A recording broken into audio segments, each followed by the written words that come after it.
সকাল সকাল ঠাকুরের দর্শন দিয়ে আমি আমার দিনটি শুরু করলাম। গুড মর্নিং বন্ধুরা, তোমরা সবাই কেমন আছো? আশা করি যে যেখানেই আছো ভালো আছো। আমি তো বেশ ভালো আছি। আগের থেকে শরীর খারাপ অনেক ভালো হয়ে গেছে, কাশিটাও অনেক কমেছে। আজ 28শে জুলাই, শুক্রবার। এখন বাজে 10টা। আমি এখন থেকে আমার ব্লগটা শুরু করছি। আজকে সারাদিনে কী কী করবো তোমাদের সঙ্গে শেয়ার করব। সকালবেলা ঘুম থেকে অনেক আগে উঠেছি, উঠে এখন একটু রসুন ছাড়াচ্ছিলাম। যেহেতু আমি কালকে আগের দিনের ব্লগে তোমাদের বলেছিলাম যে আমি একটা কাজে ব্যস্ত হয়ে পড়েছি, সেটা তোমাদের সঙ্গে এখন শেয়ার করছি। আমার আগে একটা ক্লাউড কিচেন ছিল, ঘরোয়া হোম ডেলিভারি আমি করতাম, সেটা আবারও চালু করছি। সেই জন্য একটু ব্যস্ত ছিলাম মেনু কার্ড নিয়ে। তা আজকের থেকে আমি আবার স্টার্ট করছি। আমাকে একটু বাজারে যেতে হবে, এখন বাজার থেকে চিকেন আনতে হবে, যেহেতু আমার আজকে 7খানা অর্ডার আছে। সেই অর্ডারটা ডেলিভারি দিতে হবে, তার জন্য তো আমাকে প্রস্তুতি নিতে হবে। সকালবেলা বাবা কালীবাড়ি গেছে, এখনও আসেনি। ঘরের টুকটাক কাজ আমার সারা হয়ে গেছে, মাসিও কাজ করে বেরিয়ে গেছে। তোমাদের দাদা পড়াতে যাবে এখন, সে রেডি হয়ে বেরোলেই আমি রেডি হয়ে বেরোবো। ঘর ফাঁকা রেখে যেহেতু বেরোতে পারছি না, বাবা আসবে, তোমাদের দাদাও বেরিয়ে যাবে, তারপরে আমি আর মেয়ে বেরোবো। রেডি হয়ে গেছি, এবার একটু স্টেশনে যাবো, দরকার আছে তাই। চলো তোমরা দেখতে থাকো।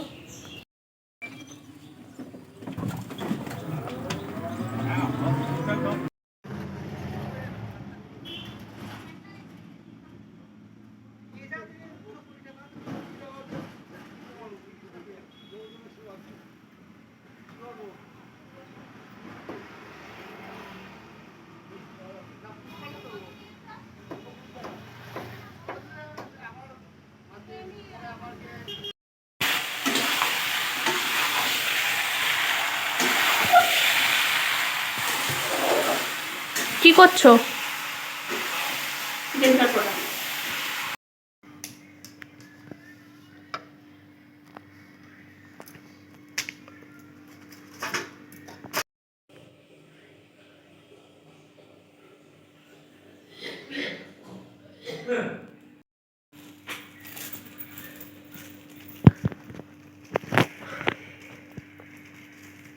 এইগুলো সব রেডি করছি, ডেলিভারি দেবো।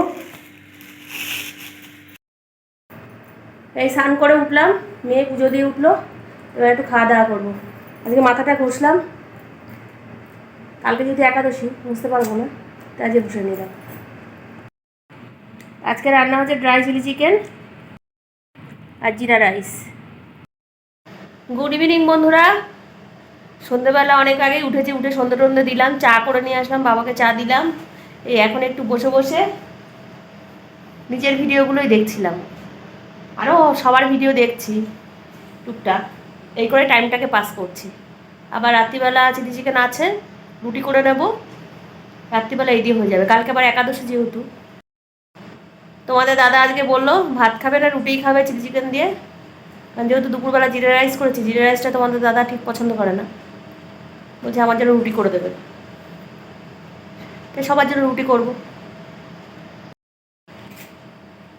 আবার মার আসার কথা, দেখি মা কখন আসে। মার একটু অফিসিয়াল কাজ আছে, সেটা একটু করে দিতে হবে বাড়ি বসে। সন্ধ্যেবেলা তো তোমাদের বললাম মা আসবে, এই যে মা এসছে, রাতের খাওয়া দাওয়া হয়ে গেছে মার। আমাদের এখন রাতের খাওয়া দাওয়া হয়নি, তোমাদের দাদা পড়িয়ে বাড়ি আসলে এসে স্নান করতে গেছে। আজকে রাত্রিবেলা রুটি আর চিলি চিকেন হবে, রুটি করে এসেছি, তাই দিয়েই খাবে সবাই।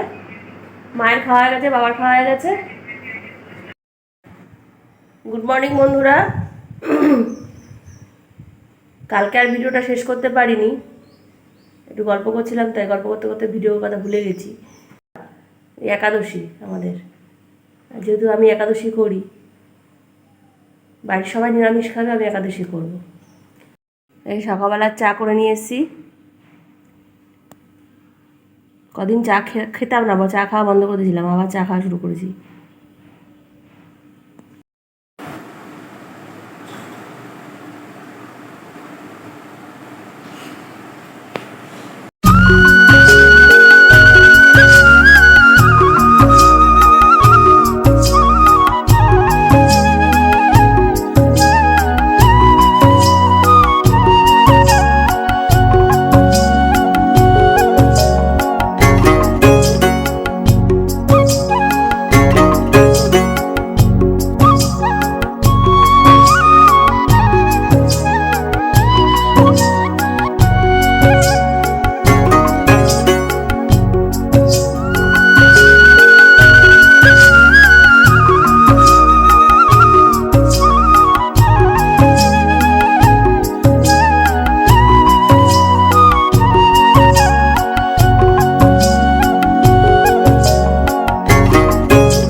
বাসনপত্রগুলো গুছিয়ে রাখলাম সব।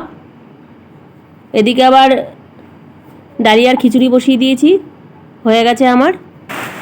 দেখো সকাল থেকে বৃষ্টি হওয়া শুরু হয়ে গেছে, কি অঝরে বৃষ্টি হচ্ছে, সাদা হয়ে গেছে। ঘরে গরম গরম ডালিয়ার খিচুড়ি বসিয়ে দিলাম, আর এই যে বৃষ্টি তার সামনে। এই দেখো 4টে উচ্ছে তুলে নিয়ে আসলাম গাছ থেকে, 1 বালতি কাঁচা ভিজিয়ে রেখে আসলাম। সকালে টিফিন তো হয়ে গেছে, ডালিয়া করেছে, সবাইকে দিয়ে দিয়েছি। দুপুরে রান্না হবে নিরামিষ, ওরা ভাত খাবে। মুগ ডাল আলু ভাতে দিয়ে দিয়েছি, মুগ ডাল আর আলু সেদ্ধ ভাত বসিয়ে দিয়েছি। উচ্ছে আলু ভেজে নেবে মেয়ে, এই দিয়ে দুপুরে ওরা খেয়ে নেবে। পনির আছে, তা করবে না, বলছে রাতে করবে। আমি এদিকে কাছাকাছি করতে যাবো, কেচে স্নান করে পুজো দেবো, তারপরে গিয়ে আমি খাবো। দেখো গাছের উচ্ছেগুলো কত বড় বড় হয়েছে। আমি কিন্তু উচ্ছে গাছটা লাগাইনি, নিচে থেকেই হয়েছে, তো অনেকগুলো খেলাম। উচ্ছে আলু ভাজা চলছে।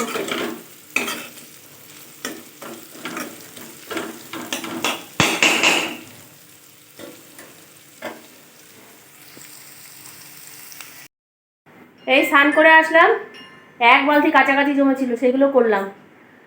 আসলে এখন ভিডিওটা একটু ছোট হচ্ছে, কারণ আমি আরেকটা কাজে ব্যস্ত হয়ে পড়েছি, ওটাও সামলাতে হচ্ছে। দুটো ব্যালেন্স করে নিয়ে তারপরে দেখছি পুরো ঠিকঠাক ভিডিও আসবে। তোমরা একটু ম্যানেজ করে নাও। আমার একটা ক্লাউড কিচেন ছিল, 1 বছর আগে সেটা বন্ধ করে দিয়েছিলাম, হাতে ব্যথা বলে ছেড়ে দিয়েছিলাম। ওটা আবারও চালু করেছি, দিয়াস কিচেন নামে। ওটা আবার পরিকল্পনা করেছি, ওটা আবার চালাবো। ওটা নিয়ে একটু ব্যস্ত রয়েছি 2-3 দিন। মেনু কার্ডে সেট করতে হচ্ছিল, সেই নিয়ে একটু ব্যস্ত ছিলাম। যাই হোক, এখন থেকে চেষ্টা করব তোমাদের ঠিকঠাক ভিডিও দেওয়ার। এই আজকে সংসারের সমস্ত কাজ করে যদি একাদশী, রান্না বান্নার দিকে অতটা ঝামেলা নেই, তাও মুগ ডাল আর ভাত, আলু সেদ্ধ, উচ্ছে আলু ভাজা, পনির ছিল তা করিনি, রাত্রিবেলা করব। 1 বালতি কেচে কুচে এই আসলাম, এগুলো আমি একটু জামা কাপড় মেলতে যাবো আর কি।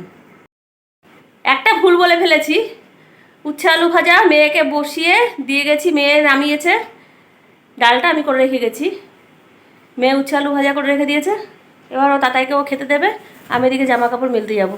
মেলে তারপর পুজো টুজো দিয়ে তারপরে আসবো। এই যে 1 বালতি জামা কাপড় কেচে আনলাম, এগুলো মেলবো এখন। আমি নিয়ে যেতে পারবো না, তাই মেয়ে নিয়ে যাচ্ছে।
জামা কাপড় মেলা হয়ে গেছে, এবার একটু ফুল তুলে নিই, পুজো দেবো।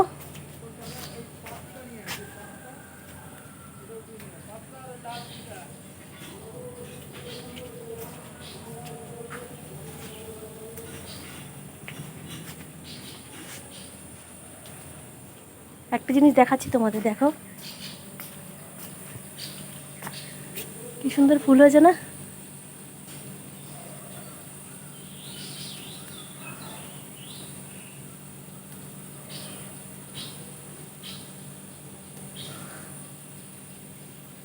খুব সুন্দর ফুল হয়েছে। পুজো করে নিচ্ছি আমি, ওইদিকে মেয়ে আবার তার দাদুকে খেতে দিচ্ছে, ও তাতাই ডাকে।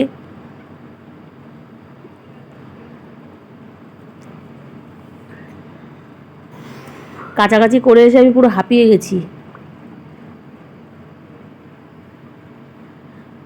আর এখন সিঁড়ি দিয়ে ওঠানামা বেশি একটা করতে পারি না, মনে হয় মাজা ব্যথা করছে।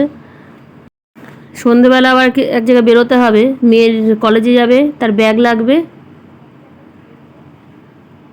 যাই হোক, আমার পুজো দেওয়া কমপ্লিট হয়ে গেছে, আমি আরতিটা করে নিচ্ছি। সন্ধ্যেবেলা দেখে একটু মসলন্দপুর যাব, মেয়ের কলেজে যাওয়ার জন্য ব্যাগ কিনতে হবে। এই পুজো কমপ্লিট আমার। এই আজকে একাদশীর খাবার ডালিয়া। এই স্নান করে সব উপরের কাজ সেরে জামা কাপড় মেলে পুজো দিয়ে এই আসলাম, যে মেয়ে খাচ্ছে, আমিও খাবো। আরে সকাল থেকে বৃষ্টির ওয়েদার ছিল, ডালিয়ার খিচুড়ি করে খেলাম, খারাপ লাগলো না খেতে।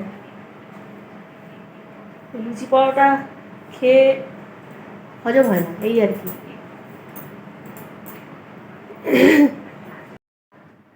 আর এই জামা কাপড় কাছাকাছি হাতেই কাচতে হচ্ছে, কারণ ওয়াশিং মেশিন দোতলায় সিঁড়ি দিয়ে আবার উপরে যাব, আবার নামবো, এই করে 4-5 বার ওঠা নামাতে আমার হাঁটুর প্রচণ্ড সমস্যা, ব্যথা, পায়ে ব্যথা। ওই জন্য আর ওয়াশিং মেশিনের জামা কাপড় কাচিনি, কেচেছি হচ্ছে হাতে। তাই ভাবছি ওয়াশিং মেশিনটা নিচে নামিয়ে নিয়ে আসতে হবে, না নিয়ে আসলে আর হবে না। দেখি নিচে কোথায় সেট করতে পারি, আবার ওয়াশিং মেশিন নিচে নামালে তো জলের লাইনেও সেট করতে হবে, ওপরে যেহেতু সেট করা আছে টোটালটাই, ওটা চেঞ্জ করতে গেলে আবার প্রবলেম আছে। তা ভাবছি যখন রান্নাঘরের কাজ করবো তখন একবারে ওয়াশিং মেশিনের নিচে নিয়ে আসবো, তো সে কয়দিন চালার জন্য তো আমাকে করতে হবে। এই জামা কাপড়গুলো তুলে নিয়ে এসেছি, এগুলো ভাঁজ করতে হবে। আগের দিন কাচলাম যেগুলো, উপরে শেড দেওয়া আছে, শেডের তলায় মেলে দেওয়া হয়। এই 1-2 দিন লাগে শুকাতে, এখন বর্ষার মধ্যে তেমন রোদ নেই, ধুমধাম বৃষ্টি পড়ে, বারবার উপরে ওঠানামা আমি পারি না করতে, খুব কষ্ট হয়। এবার বলতে পারো হঠাৎ করে আমি আবার রান্নার কাজটা শুরু করলাম কেন, কি বলো তো, ঘরের মধ্যে বসে থেকে বোরিং ফিল হয়, ওর থেকে মনে হয় কোনো কাজের মধ্যে নিজেকে যুক্ত রাখি, মনটাও ভালো লাগবে, শরীরও ভালো থাকবে। ওই জন্য কোনো কাজ ঘরের মধ্যে ইচ্ছা স্বাধীন কাজ, যে আমি আমার মতন করলাম, আমি আমার মতন নিয়ে করলাম। এছাড়া যেটা আমি ভালোবাসি, রান্না করতে আমি ভালোবাসি, যেটা আমি ভালোবাসি সেটা সবার সামনে তুলে ধরতে চাই, সবাইকে খাওয়াতে চাই। এরকম যে করতেই হবে তার কোনো মানে নেই, কিন্তু আমি ভালোবেসে কাজটা করি, নিজেকে বিজি রাখার জন্য এইসব স্টার্ট করলাম। আবার দেখা যাক কীভাবে কী করতে পারি, চেষ্টা করবো দুদিকে সামলাতে। 1 বছর আগেও আমি এরকম স্টার্ট করেছিলাম, তাও 2-3 মাস চালানোর পরে আমার হাতে প্রচণ্ড ব্যথা শুরু হয়, হাতে প্রেশার পড়ে যায় একা একা, ওই জন্য ছেড়ে দিয়েছিলাম। শরীরটা খারাপ হয়ে পড়েছিল, মাজায় স্পন্ডালাইটিস ধরা পড়েছিল, ওই জন্য কাজটা পুরো টোটালি বন্ধ করে দিয়েছিলাম। তারপরে ডাক্তার দেখিয়ে সুস্থ হই। আপাতত বসে থাকার মানসিকতাটা আমার না ঠিক ভালো লাগে না, মনে যেন কিছু করি। মন্দিরের সঙ্গে যুক্ত আছি, যেটুকু পারি মন্দিরকে সময় দেওয়ার চেষ্টা করি, সংসারের কাজও করি, মেয়েকে সময় দেওয়ার চেষ্টা করি। তারপরে কিছুটা নিজের ভালো লাগার জন্য এই কাজটা স্টার্ট করা, নিজেকে ব্যস্ত রাখার জন্য, ভালো থাকার জন্য, এই জন্যই কাজে হাত দেওয়া। ওই জন্যই দিয়াস কিচেনটা আমি চালু করেছিলাম। তাহলে বন্ধুরা, আজকের ভিডিওটা এই পর্যন্ত থাকলো। সবাই ভালো থেকো, সুস্থ থেকো, দেখা হচ্ছে নতুন একটা ব্লগের সঙ্গে। টাটা।